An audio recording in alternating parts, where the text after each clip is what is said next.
یا اللہ یا رحمان یا رحیم یا کریم۔ بسم اللہ الرحمن الرحیم۔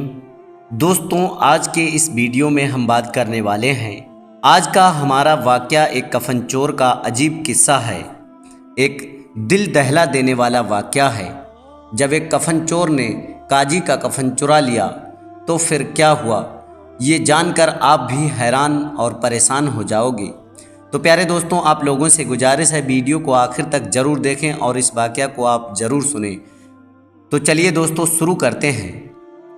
ابو ابراہیم رحمۃ اللہ علیہ فرماتے ہیں، ایک بار ایک اندھا فقیر تھا، مگر حیرت کی بات یہ تھی کہ وہ ہر وقت اپنی آنکھیں چھپا کر رکھتا تھا اور بھیک مانگتا تھا۔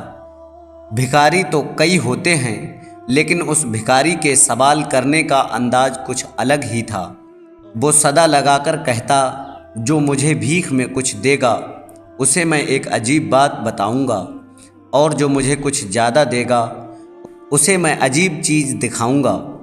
اس فقیر کا اس طرح صدا لگا کر بھیک مانگنا کافی مقبول ہوتا جا رہا تھا، لیکن ابھی تک میرا اس سے سامنا نہیں ہوا تھا۔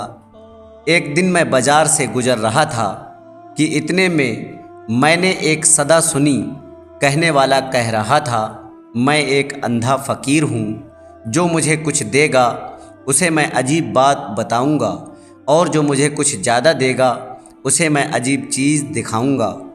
یہ سن کر میں آواز کی طرف چل دیا۔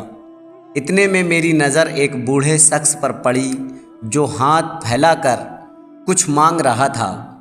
ایک راہگیر رکا اور اس بھکاری کے ہاتھ میں کچھ سکے رکھ دیے جو اس کے حساب سے زیادہ تھے۔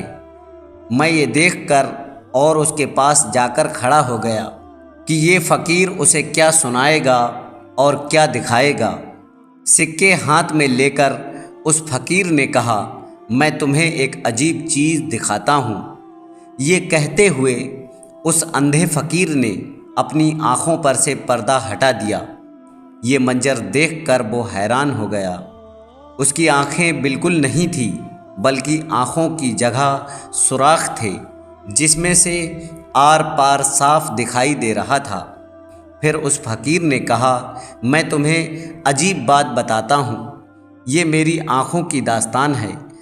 میں ایک تندرست نوجوان ہوا کرتا تھا، لیکن میری بدبختی یہ تھی کہ میں ایک کفن چور تھا، اور کفن چور بھی اتنا نامی گرامی تھا۔ میرے بارے میں میرے شہر کے سبھی لوگ جانتے تھے کہ میں مردے کے دفن ہوتے ہی پہلی رات میں کفن چرا لیتا ہوں۔ لوگ اس وجہ سے مجھ سے خوف کھاتے اور مجھے بحثت کی نظر سے دیکھتے تھے، لیکن مجھے اس رعب اور دبدبے پر بہت ناز تھا کہ لوگ مجھ سے خوف کھاتے ہیں، اور جب میں چلتا تھا تو تکبر کے ساتھ چلتا۔ لوگ مجھے حقارت کی نگاہ سے دیکھتے تھے، لیکن ان سب کا مجھ پر کوئی اثر نہیں پڑتا تھا۔ مجھے تو کوئی خوف خدا نہ تھا، اور اگر کوئی اللہ والا مجھے سمجھاتا یا نصیحت کرتا تو کرتا بھی کیسے، وہ سب مجھ سے بہت ڈرتے تھے۔ اس کی ایک بڑی وجہ یہ تھی کہ ویسے عام انسان دن کی روشنی میں قبرستان جانے سے ڈرتا ہے، اور میں رات میں جاتا، اور وہ بھی ایک تازہ دفن ہوئے مردے کے قبر میں۔ گزرنے والی پہلی رات میں جس وقت معاملہ حساب کتاب کا ہوتا ہے، میں جا کر اس کا کفن چرا لیا کرتا تھا اور اس کفن کو بیچ دیا کرتا تھا۔ بس یہی وجہ تھی کہ سبھی مجھے کسی شیطان سے کم نہیں سمجھتے تھے، اور لوگ مجھ سے ڈرتے بھی تھے۔ جب بھی کسی کا کوئی اپنا دنیا سے رخصت ہوتا تو انہیں اس بات کا مکمل یقین ہوتا تھا کہ دفن ہوتے ہی میں اس کا کفن چرا لوں گا۔